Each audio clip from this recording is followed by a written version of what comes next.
Hello friends, Hindi की पाठशाला में आपका स्वागत है। आज हम पढ़ेंगे ध्वनि चैप्टर 1 जो कि बसंत द्वारा लिया गया है और इस कविता के लेखक हैं सूर्यकांत त्रिपाठी निराला जी। आइए उनकी कविता देखते हैं। ध्वनि। अभी न होगा मेरा अंत, अभी अभी ही तो आया है मेरा मन में मृदुल बसंत, अभी न होगा मेरा अंत। वो क्या कह रहे हैं इस कविता में, तो आइए इसका भावार्थ देखते हैं। कवि सूर्यकांत त्रिपाठी जी ध्वनि कविता की इन पंक्तियों में कह रहे हैं कि उनका अंत अभी नहीं होगा। उनके जीवन में बसंत रूपी यौवन अभी अभी ही तो आया है। और इन पंक्तियों में कवि छिपे हुए तरीकों से कुछ कह रहे हैं कि उनका मन जो है वो जोश और उत्साह से भरा हुआ है।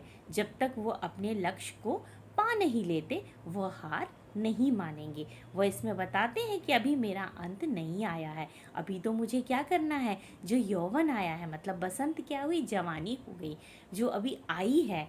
और उसमें क्या है, उन्होंने कुछ छुपे तरीकों से बताते हैं कि जो उनके मन में जोश है, उत्साह भरा हुआ है। और जब जवान कोई आता है, जवानी आती है, तो उनके मन में क्या होता है, जोश होता है। और उसी जोश को वो यहाँ पर दर्शा रहे हैं और वो बताते हैं कि किस तरह वो अपने लक्ष्य को प्राप्त करने के लिए लगे हुए हैं और वो हार नहीं मानते। आइए हम अगली कविता देखते हैं इनकी। हरे हरे ये पात, डालियाँ कलियाँ कोमल गात, मैं ही अपना स्वप्न मृदुल कर, फेरूंगा निद्रित कलियों पर, जगह एक प्रत्यूष मनोहर। भावार्थ है, ध्वनि कविता की इन पंक्तियों में कवि निराला जी ने प्रकृति का बहुत ही सुंदर चित्रण किया है। कवि कहते हैं कि चारों तरफ हरे भरे पेड़ हैं और पौधों पर खिली कलियां मानो अब तक क्या कर रही है, सो रही हैं। मतलब वो बंद है, खिली नहीं है, इसका मतलब सो रही हैं। मैं सूरज को यहाँ खींच कर लाऊंगा और इन सोई कलियों को जगाऊंगा। इन पंक्तियों में कवि ने हारे हुए यानी कि जो निराश लोग हैं उन्हें क्या बताया, उन्होंने सोई हुई कलियां कहा है। जिस प्रकार सूरज के आ जाने से सभी पेड़ पौधे और कलियों में जान आ जाती है। जैसे सूरज उगता है, आपने देखा कलियां कैसे खिल जाती, फूल बन जाते हैं, वही वो इसमें दर्शा रहे हैं कि सूरज के आने से वो क्या हो गए, पौधे जो हैं वो हरे भरे हो गए और कलियां खिल गईं। ठीक उसी प्रकार निराला जी भी अपनी प्रेरणा रूपी मतलब उनकी जो प्रेरणा रूपी है वो सूर्य से जो निराश लोगों के मन में उत्साह और उल्लास भरना चाहते हैं।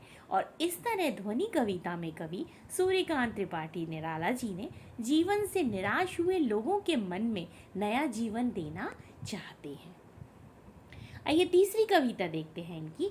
पुष्प पुष्प से तंद्रालस लालसा खींच लूंगा मैं, अपने नवजीवन का अमृत सहर्ष सींच दूंगा मैं। अर्थात भावार्थ है कि ध्वनि कविता की इन पंक्तियों में कवि बसंत रूपी उम्मीद बनकर सोए अलसाए फूलों रूपी जो उदास लोगों से आलस और उदासी को बाहर निकाल देने की बात कह रहे हैं।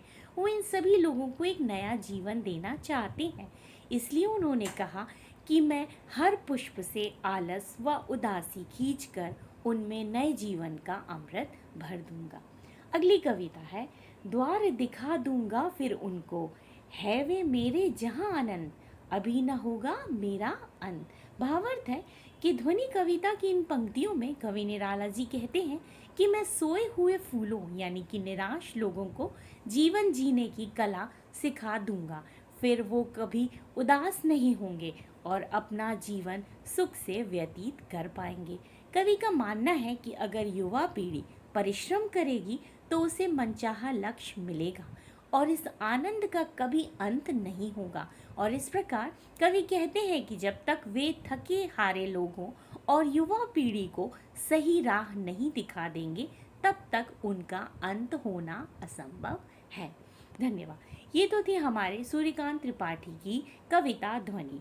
अब इसके जो प्रश्न और उत्तर हैं वो अगले वीडियो में दिखाए जाएंगे, जिसे आप डिस्क्रिप्शन बॉक्स में लिंक देख सकते हैं।